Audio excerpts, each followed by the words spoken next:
Irmãos e irmãs, estamos no penúltimo domingo do tempo comum,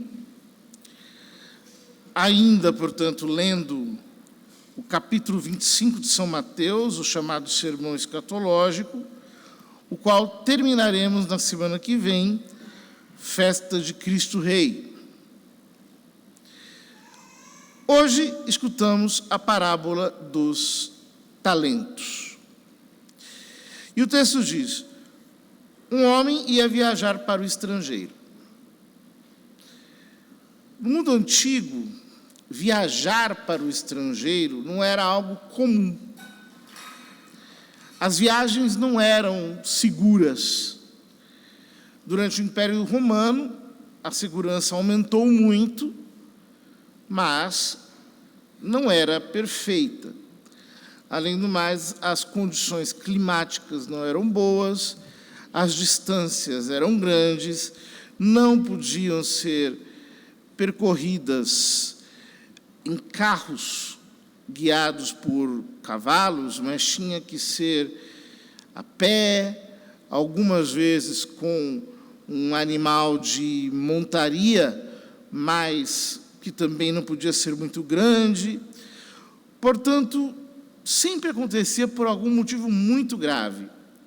Aqui, nós estamos numa parábola, portanto, Nosso Senhor não está contando propriamente um fato, mas Ele está evocando, por exemplo, o ato de alguém que é pretendente de um trono, de uma coroa, que viaja para ser coroado, e depois de muito tempo regressa para administrar suas coisas, volta para o seu reino, e assim por diante.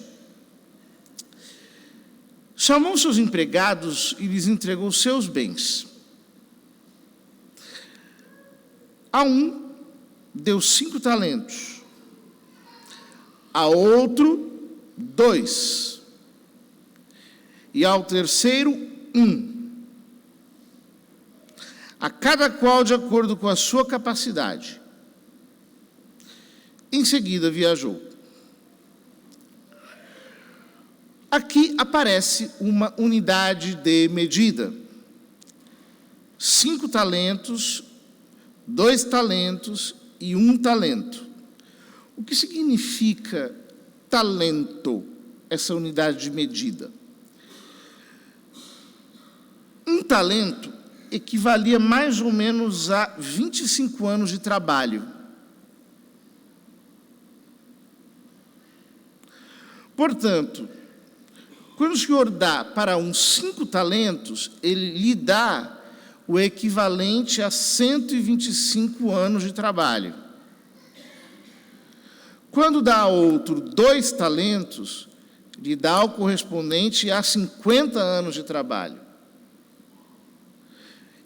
E quando dá a outro, o terceiro, 1 talento, lhe dá o equivalente a 25 anos de trabalho, remunerado diariamente, com 1 denário. Portanto, nós estamos falando de muito dinheiro. Ou seja, com uma quantidade dessas, ninguém tem desculpa para não empreender. Você pode fazer qualquer negócio. É uma quantidade de dinheiro exorbitante. Ainda mais naqueles dias em que tudo era mais difícil. O empregado que havia recebido 5 talentos saiu logo. O Evangelho salienta essa sua prontidão. Ele foi. Trabalhou com eles e lucrou outros 5. Aqui o Evangelho não nos explica o tempo percorrido, mas podemos supor que é muito tempo.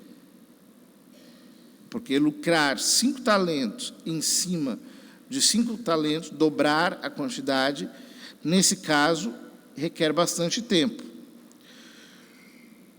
Do mesmo modo que havia recebido 2, lucrou outros 2. Mas aquele que havia recebido 1 só, saiu cavou um buraco na terra e escondeu o dinheiro do seu patrão. Era algo que se fazia muito na antiguidade.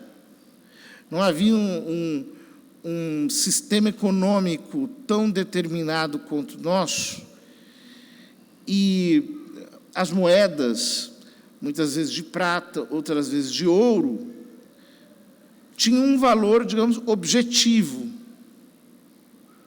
enquanto ouro pesado, ou enquanto prata pesada. Então, os antigos faziam muito isso, esconder num buraco.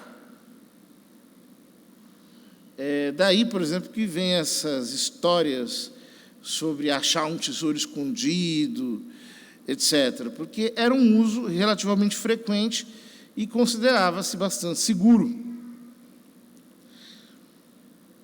Depois de muito tempo, o patrão voltou e foi acertar contas com os empregados. O empregado que havia recebido 5 talentos entregou-lhe mais 5, dizendo: Senhor, tu me entregaste 5 talentos. Aqui estão mais 5 que lucrei. O patrão lhe disse: muito bem, servo bom e fiel. É muito importante essa expressão. Servo agathos e pistos. Servo bom e fiel. São 2 qualidades que o Senhor dá a ele, 2 virtudes que ele salienta. Ele é um servo bom e ele é um servo fiel. E fiel aqui tem a ver também com a palavra fé. Um servo que confia, um servo que tem firmeza, que tem estabilidade. A palavra aqui, pistos, evoca muitas ideias. Muito bem, servo bom e fiel. Como foste fiel na administração de tão pouco, que na verdade, isso aqui é uma ironia, né? Porque 125 anos de trabalho remunerado diariamente não é pouco. Como foste fiel na administração de tão pouco, eu te confiarei em muito mais. São Mateus gosta das comparações monetárias. Segundo o evangelho dele, possivelmente Levi, o cobrador de impostos, era ele mesmo. Então faz todo sentido. Vem participar da minha alegria.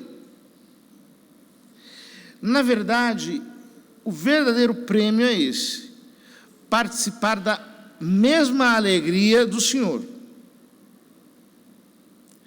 É claro que aqui o Senhor é um tipo de Cristo. Por quê? Ele vai e ele volta.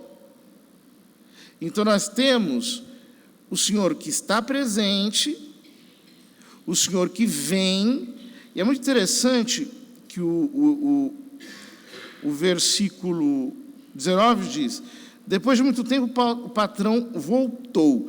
Mas a melhor tradução seria: o patrão vem.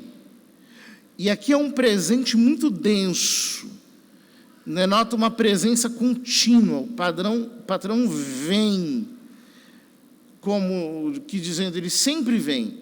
Ele vem, ele veio e ele virá. É um ato contínuo, que não tem descontinuidade.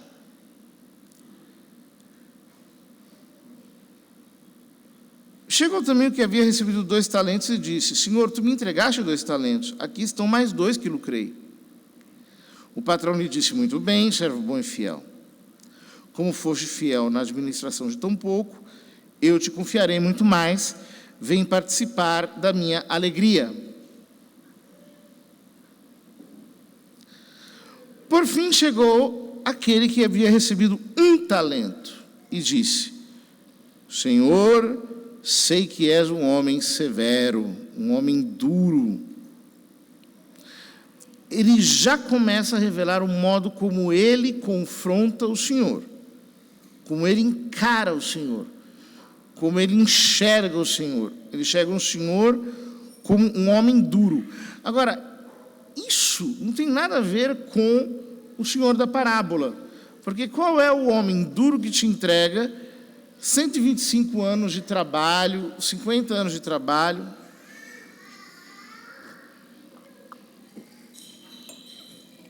Qual é o homem duro que trata com tanta confiança assim os seus empregados? Como Cristo é o tipo dessa parábola, nós estamos no Evangelho de São Mateus. No próprio Evangelho de São Mateus, Jesus se apresenta como manso e humilde de coração, que tem um fardo suave, um peso leve. Portanto, essa dureza aqui alegada pelo servo fala mais dele do que do Senhor.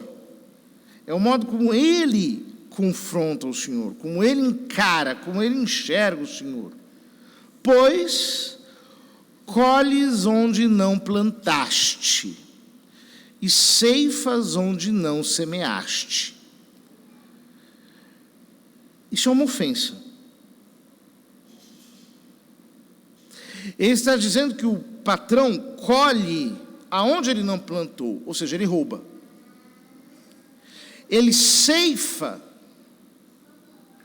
aonde ele não semeou. Ele está chamando o patrão de ladrão. Está dizendo que o patrão pede aquilo que ele não deu. O que é exatamente o oposto do que nos faz Deus. Santo Agostinho tem uma frase espetacular em que ele diz que Deus só pede aquilo que ele nos dá.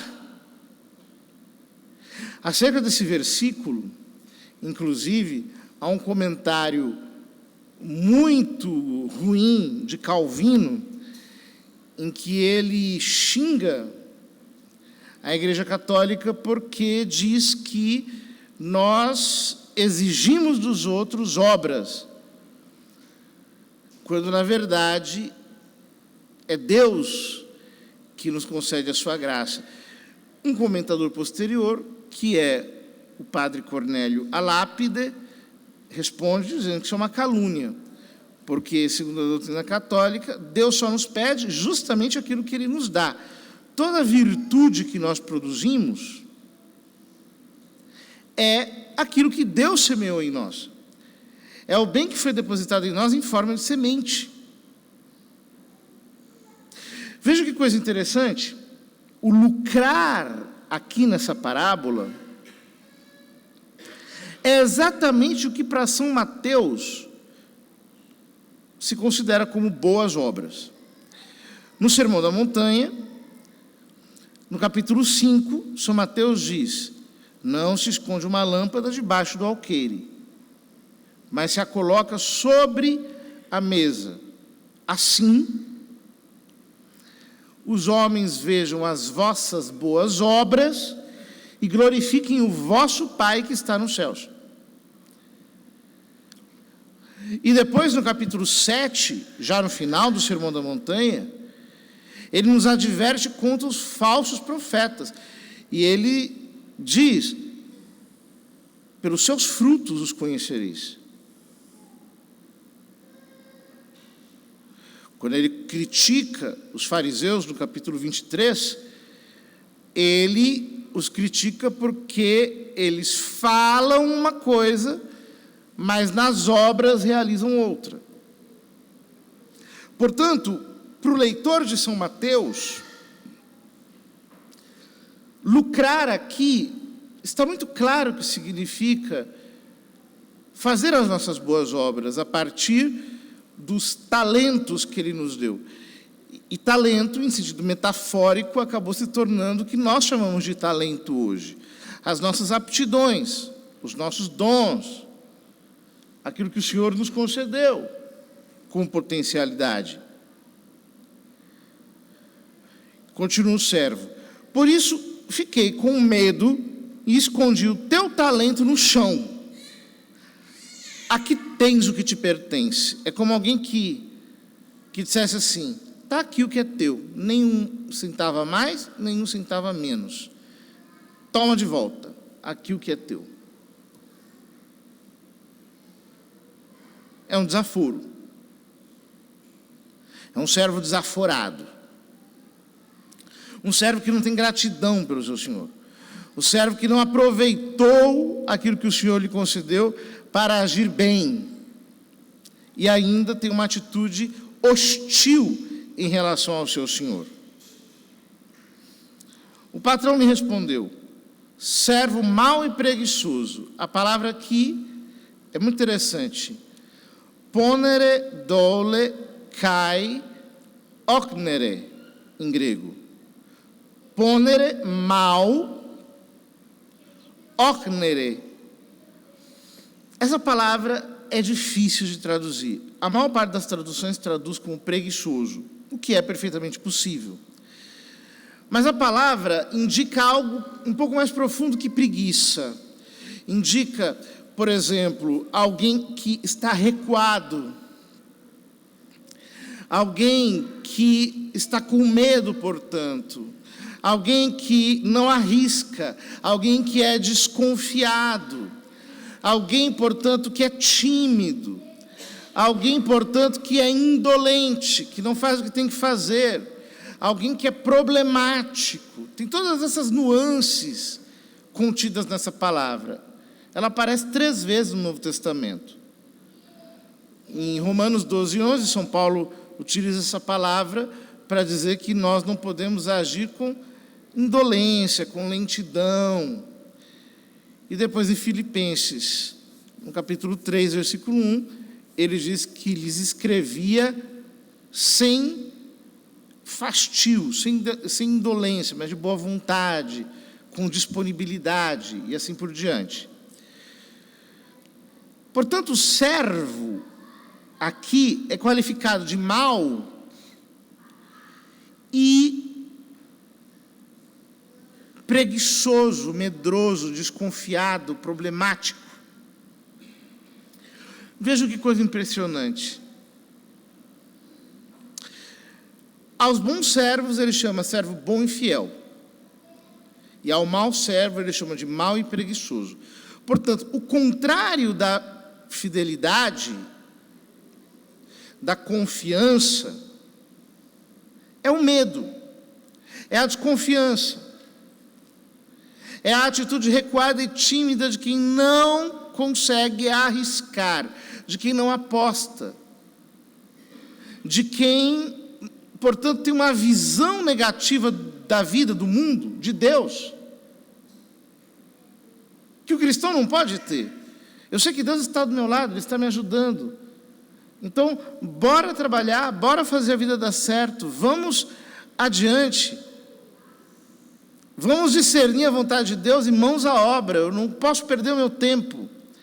Eu tenho que aproveitar aquilo que Deus me deu para trabalhar para Ele. Eu não posso me esconder. Eu não posso ser um servo tímido, um servo que muitas vezes por orgulho não quer se arriscar.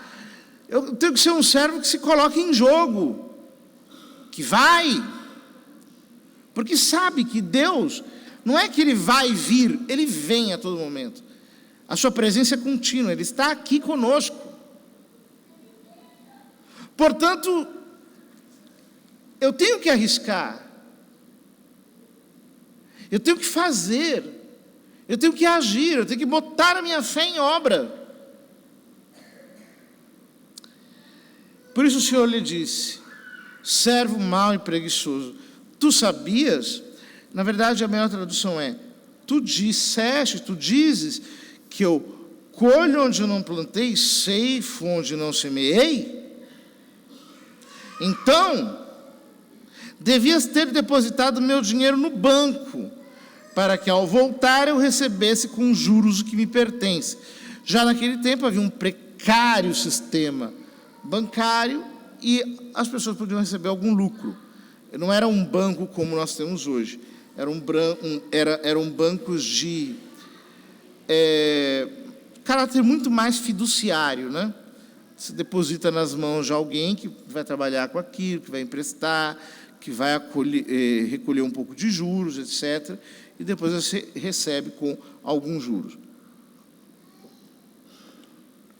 Aliás, os judeus sempre foram bastante conhecidos por esse tipo de prática.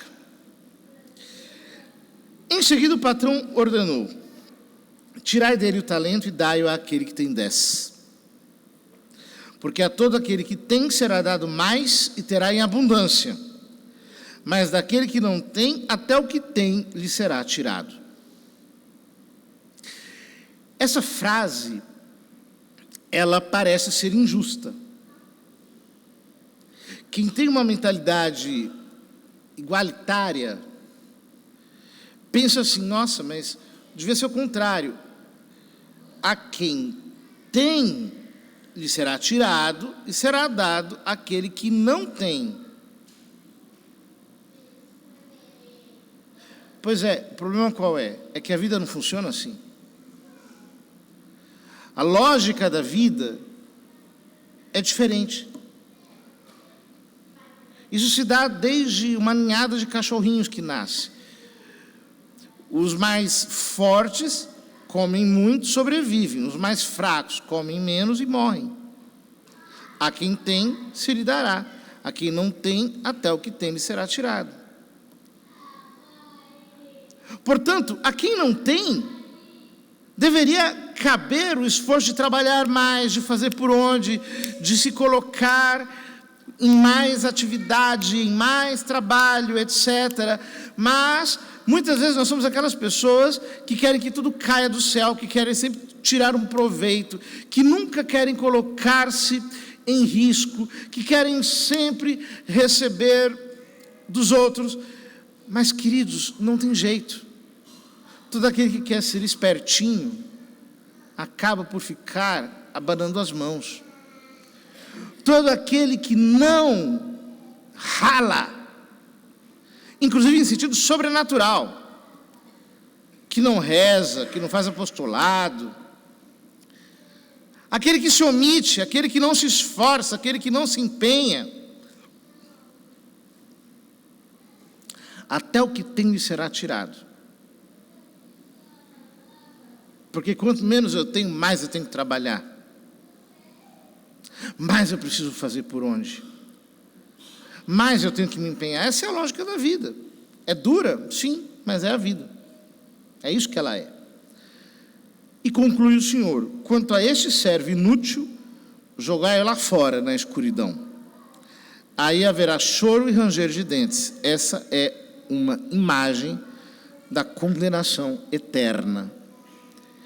Note que o servo não foi jogado nas trevas exteriores, na condenação eterna, por ter feito algo de positivamente mal. Ou seja, ele não matou ninguém, ele não roubou ninguém, ele não adulterou contra a sua esposa, ele não disse uma mentira propriamente dita, não caluniou, não fez nenhum tipo de maledicência, não blasfemou contra Deus propriamente. Ele simplesmente não fez o que devia fazer. Você quer ir para o inferno? É muito simples. Não faça nada. As pessoas acham assim, para ir para o inferno tem que ser tão mal quanto o demônio.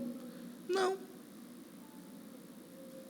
Não reza, não frequenta sacramentos, vai fazendo o mínimo possível, não tem virtude. Fica assim que você vai chegar lá. O andar de baixo já está te esperando. Agora, se você é como a mulher de Provérbios da primeira leitura, forte, confiante, que trabalha com alegria, sem desgosto, que tem habilidade, que ajuda quem é necessitado, que teme o Senhor, que tem êxito. Se você é uma mulher, ou seja, uma igreja, disposta, corajosa, firme, você tem muitas chances de ser salvo. Porque você não está dormindo. São Paulo diz na segunda leitura, não durmamos como os outros, mas sejamos vigilantes e sóbrios. O Evangelho de hoje é uma chamada a olharmos para a nossa vida e percebermos se nós temos utilizado os nossos talentos para Deus ou se nós os temos enterrado. Talvez nós gastemos muito tempo reclamando, nos lamentando da vida, perdendo as chances que a providência nos dá. Talvez nós tenhamos uma avenida de ocasiões perdidas na nossa vida, que nós não soubemos interpretar corretamente, porque sempre olhamos para o lado ruim, sombrio, que neste mundo todas as coisas boas têm. O Evangelho de hoje é um chamado à confiança, mas, sobretudo, a que trabalhemos pela nossa salvação. Que o Senhor nos ajude, e assim não estaremos nós entre o número dos precitos, o número dos condenados, daqueles que estarão eternamente na escuridão, no fogo tenebroso, onde só há choro, ao contrário da alegria do Senhor e ranger de dentes.